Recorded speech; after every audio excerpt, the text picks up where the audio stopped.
और तुम बड़े अच्छे लगते हैं, ये धरती, ये नदियाँ, ये रहना, और तुम।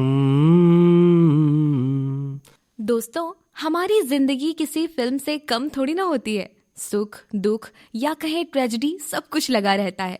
वैसे चलचित्र या फिल्म हमारे जीवन का या कहे समाज का ही आईना होता है।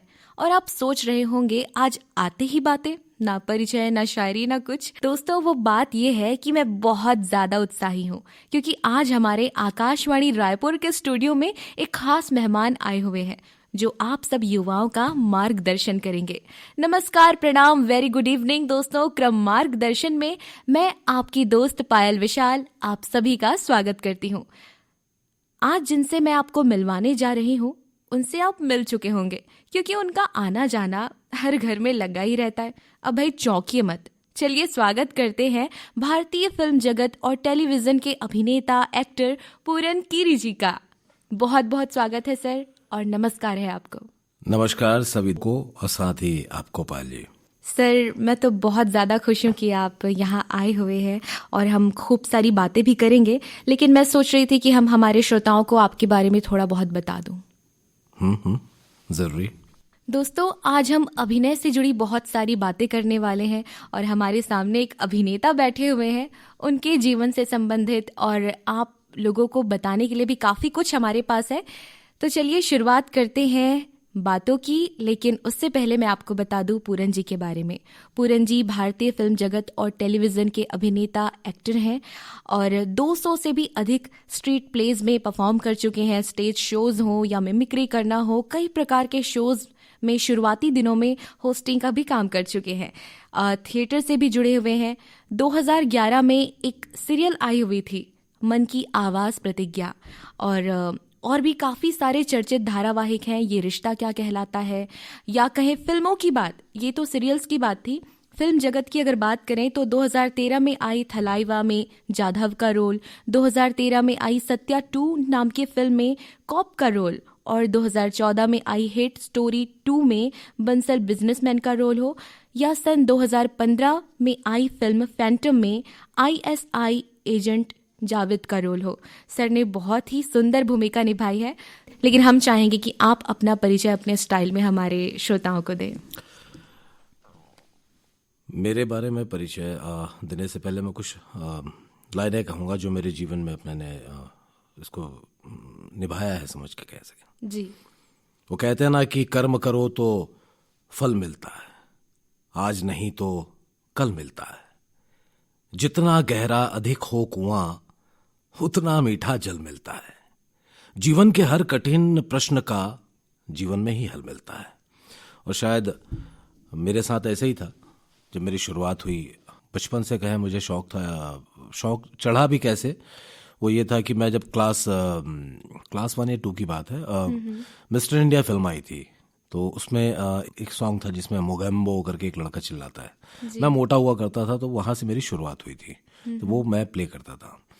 उसके बाद फिर यहाँ मिमिक्री करने लगा गांव में जी। तो जब मिमिक्री करता था तो लोगों का कहना, जब भी परफॉर्म करता था मिमिक्री करते हुए, तो लोग कहते थे कि यार एक्सप्रेशंस बहुत अच्छे आते हैं, क्यों ना मुंबई में जाकर ट्राई करो, तुम एक अच्छे एक्टर बन सकते हो। जी। मतलब हाँ यार, बात तो सही है, मैं बन सकता हूँ एक्टर, मैं करूँगा एक्टिंग। 14 साल की उम्र में मैं मुंबई के लिए रवाना हो गया, बिना घर वालों को बताए। ये बाकी जो सुन रहे दर्शक, मैं उनसे कहूँगा कि ये चीज़ ना करें। ये मेरे साथ मैंने किया। जो मुंबई पहुंचा, मुंबई में इधर उधर घूमना फिरना हुआ मेरा। मैं शुरू से थोड़ा सा एक मैच्योर लुक रहा है मेरा। 14 की एज में मतलब आते थे, मैं शेव कर लिया था, जिसकी वजह से मुस्टैच वगैरह हल्की जल्दी दिखने लग गए थे, जिससे एक बंदे की उम्र होती है ना 17-18 का लगता है, वैसा मेरा एज ग्रुप था। एक आध हफ्ता घूमने के बाद वापस आ गया मैं। फिर यहाँ जब वापस आया तो फिर मैं कोशिश फिर भी मैंने की, घर वालों को मनाया, घर वाले एग्री नहीं होते थे। फिर वहाँ के जो लोकल मंच होते हैं, लोक कला मंच जो कहते हैं हमारे यहाँ छत्तीसगढ़ में, जी। तो वहाँ उनसे जुड़ा, वहाँ से जुड़ने के बाद फिर मैं साथ ही साथ गवर्नमेंट के जो प्रोजेक्ट्स होते थे, मलेरिया अभियान वगैरह, ये हो गया, ये नुक्कड़ जो नाटक होते थे मैं ये करता था, गांव गांव जाके परफॉर्म करता था। जी। इसी बीच में एक फिल्म बन रही थी छत्तीसगढ़ में, वहाँ पे मैंने फिल्म से शुरुआत मेरी हुई, जहाँ मैं गया था एज अ कॉमेडियन जी। और सेलेक्ट हुआ एज अ विलन। अरे वाह। तो वो मेरी शुरुआत थी। फिल्म का नाम था ओ सनम तुरमया में। तो ये काफ़ी अच्छी शुरुआत थी सर। उस वक्त आपकी एज क्या रही होगी? अराउंड 19। मतलब आप अपने सपने के करीब पहुंच ही चुके थे। शुरुआत जी। तो मुंबई की ओर रुख कैसे हुआ? मतलब आप तो बीच में घूमने गए, फिर दोबारा कैसे जाना हुआ आपका? दोबारा ऐसा था मेरे साथ कि मैं बिलोंग करता हूँ अच्छी बड़ी फैमिली से। किरी फैमिली एक बड़ी फैमिली मानी जाती है बस्तर क्षेत्र में। बीड़ी की फैक्ट्री है, राइस मिल वगैरह सब है। मैं शुरू से कर्मठ रहा हूँ, थोड़ा सा अपने पैरों पे खड़े होने की जो होती है वैसा हमेशा शुरू से रहा मैं। बाज़ारों में मैंने आलू प्याज भी बेचा है, आवाज़ लगा लगा कर ले बोकरा में डाले के मसाला ले, इस तरीके की चीज़ें आवाज़ लगाता था। साथ ही साथ मैंने हमाली का भी काम किया है। सर फिल्मों में या रियल? नहीं, रियल लाइफ में मैंने किया ये चीज़। मैं उसी बीच में बस में कंडक्टिंग करने लगा, तो साल में जो पैसे इकट्ठे होते थे मेरे जी। मैं उससे एक महीना मुंबई जाता था। मुंबई में जाके फिर भटकता था यहाँ वहाँ। और वहाँ नॉर्मली क्या होता है, gateway of India, marine drive, यही मालूम होता था। अंधेरी जगह ये अपने को नहीं पता था जी। तो अपने को समझ में नहीं आता, फिर घूमते फिरते थे, फिर वापस आ जाते थे। ये सिलसिला चलता रहा। जब यहाँ की फिल्मों से मैं जुड़ा, जैसे मैंने पहली फिल्म की तो वहाँ कुछ डायरेक्टर से पहचान हुई, उन्होंने रायपुर बुलाया एल्बम के लिए। फिर एल्बम के लिए यहाँ पे जब मैं आया तो एज एडिटर मैंने उनके साथ उसी एल्बम के मैंने 5 गाने एडिट किए। First time I just operated वो कंप्यूटर मैंने फर्स्ट टाइम ऑपरेट किया था, वो सीखा। वहाँ से मेरी शुरुआत होती गई डे बाय डे। आप लोगों से जुड़ते चले जाते हो जी। उसी फील्ड के लोग हैं तो आपको वहाँ का आधार पता चलता है कि वहाँ जाकर कहाँ पे किस जगह पे मिलना चाहिए, कहाँ पे अपने को एक्चुअल काम की शुरुआत होती है। वहाँ से मेरी शुरू हुई। तो जी, जैसे जैसे हम आगे बढ़ते जाते हैं रास्ता खुद ब खुद हमें दिखने लगता है। तो अभी हमारे कई सारे युवा साथी होंगे जो एक्टिंग के फील्ड में हो या कला के क्षेत्र में आगे बढ़ना चाहते हैं, और काफ़ी सारे लोगों को ये नॉलेज भी नहीं है कि इन सब की पढ़ाई होती है। तो इस बारे में आप क्या कहना चाहेंगे? देखिए, मैं तो यही कहूँगा कि जैसे जो भी युवा आज के डेट में, मैं उनके लिए मैसेज है कि मैं जब मिमिक्री करता था लोगों ने मुझे कह तो दिया कि यार बहुत अच्छे एक्सप्रेशंस देते हो। मैं ये सोचा अच्छा यार मैं देता हूँ करके मैं निकल लिया, बॉम्बे भाग गया यहाँ से। हासिल मुझे तब हुआ जब मैं प्रॉपर वे में मैंने थिएटर्स किए, कुछ यहाँ की फिल्में की, लोक कला मंच से जुड़ा, ये सारी चीज़ें जुड़ने के बाद जब मुझे वो ज्ञान मुझे प्राप्त हुआ, उसके बाद ही मैं मुंबई तक जा पहुँच पाया हूँ। तो यही है कि आप यहाँ अगर अपनी पढ़ाई लिखाई को ना छोड़ें, जो एक बेस होता है किसी भी व्यक्ति का, ज्ञान जो लेने अर्जित करनी है वो आप अर्जित करें। उसके साथ ही साथ आप थिएटर ज्वाइन कर लो। और अगर आपको लगता है कि इसके अलावा भी अगर मुझे ज्ञान प्राप्त करना है तो बहुत सी ऐसी संस्थाएं हैं, जैसे अपने NSD हो गया, आप वहाँ जा सकते हैं, है ना। तो उसकी तैयारी करें, प्रॉपर वे से जाए तो ज़्यादा अच्छा होगा। ये नहीं कि सिर्फ मैं अच्छा दिखता हूँ, मेरी अच्छी पर्सनैलिटी है, ये अच्छी बॉडी है, ये सोचकर अगर मैं जाता हूँ तो कोई मतलब नहीं है। वो आप ज़्यादा से ज़्यादा बोलते हैं ना कि शुरू में आपको 5 काम मिल गया तो आप उससे खुश मत होइए। आप सच में कुछ बनना चाहते हैं तो ही जाइए। जी। थिएटर की क्या भूमिका है आज के डेट में? थिएटर कहीं ना कहीं लोगों का झुकाव कम हो गया है या अभी भी वैसे ही चल रही है थिएटर जैसे पहले चला करती थी? जहाँ तक मेरा मानना है कि मैं अपनी बात करूँ कि मेरा थोड़ा सा झुकाव हटा था यहाँ से थिएटर में। उसका कारण ये था कि आज के परिवेश में चीज़ें मतलब होता ना कि डे बाय डे आप शुरुआत आपने देखा होगा कि हम बेल बॉटम पहनते थे जी। उसके बाद फिर उससे पहले हमने धोती में देखे अपने दादाओं को, है ना। वो तो चेंज होता गया ना, लोगों के ड्रेसअप चेंज होते गए, लोगों की सोच बढ़ती गई। पहले छोटे छोटे घर हुआ करते थे, आज बड़ी बड़ी बिल्डिंगें हैं। लोग पहले साइकिल रिक्शा में घूमते थे, आज ई-रिक्शा चल रहा है जी। तो थिएटर में क्यों नहीं भाई वो चीज़? अब वही पुराना प्ले लेकर जो 1946 या 1970 के जो प्लेस है आज भी वो वही कर रहे हैं। आज के दौर की कहानी उठाकर आप लोगों को प्रेजेंट करें, लोग अपने आप आएंगे आपके पास और जुड़ेंगे। और यहाँ वो मैं देखता हूँ कि यहाँ लोग नहीं देखते और बाहर जाकर लोग पैसे देकर देखते। मुंबई वगैरह में लोग पैसे देकर भीड़ लगा के देखते हैं, वहाँ पे लाइन लगी होती है सीट नहीं मिलती लोगों को थिएटर के लिए। अच्छे प्लेस की कदर आज भी है और हम खुद देखते हैं, वहाँ जाते हैं ये अलग बात है कि हम अब थिएटर में परफॉर्म नहीं करते। उसका कारण है कि फिल्म इसमें जुड़ चुके हैं तो यहाँ पे समय नहीं मिल पाता जी जी। तो जिसकी वजह से दिक्कतें हैं। लेकिन बाकी ओवरऑल लगाओ तो ऑब्वियसली बेस है वो जी, और बेस से तो कभी हट ही नहीं सकते। सर, हमने शुरुआत में आपके परिचय के दौरान बात की छोटे पर्दे की, तो उसके अनुभव के बारे में, काम के बारे में हमारे श्रोता साथियों को कुछ बताइए।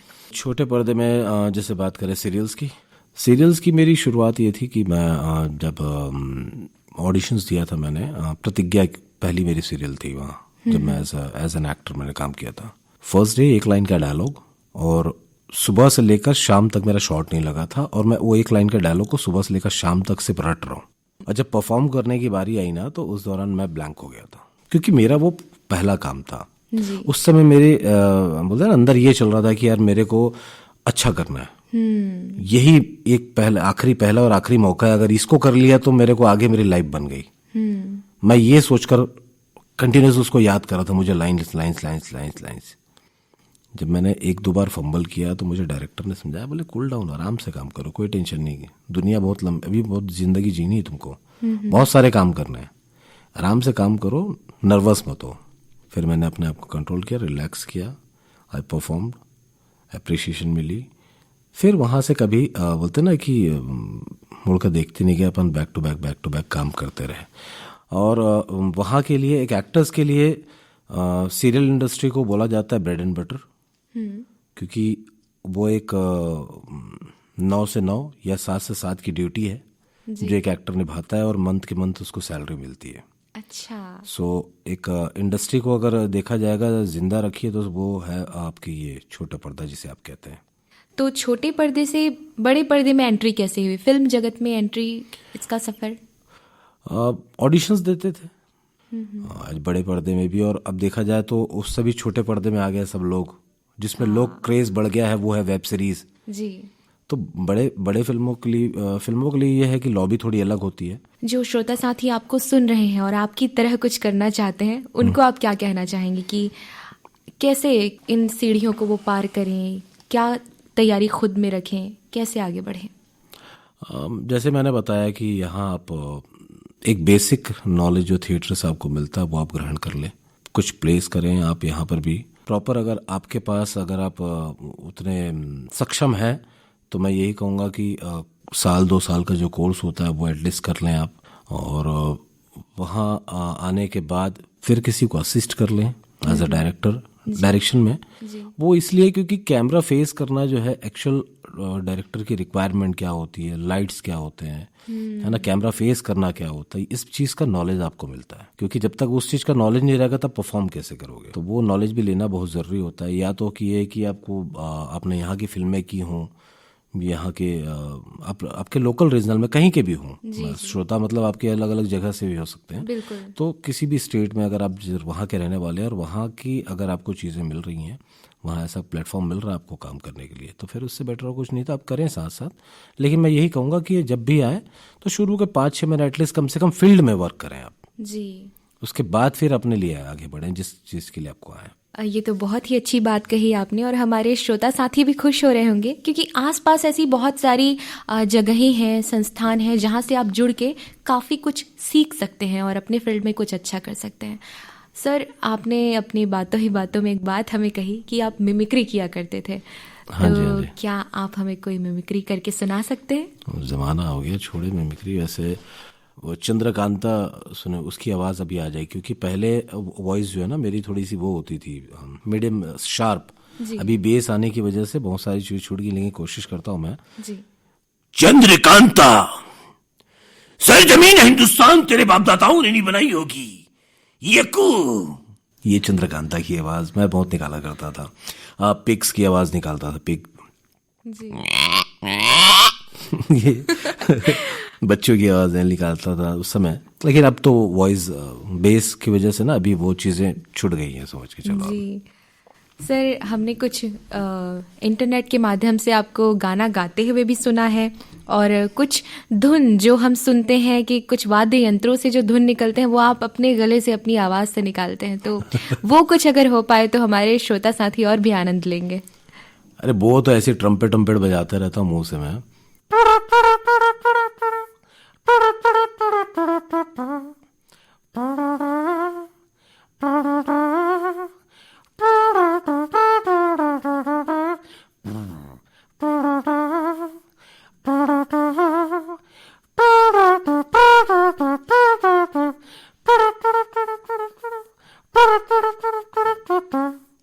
क्या बात है।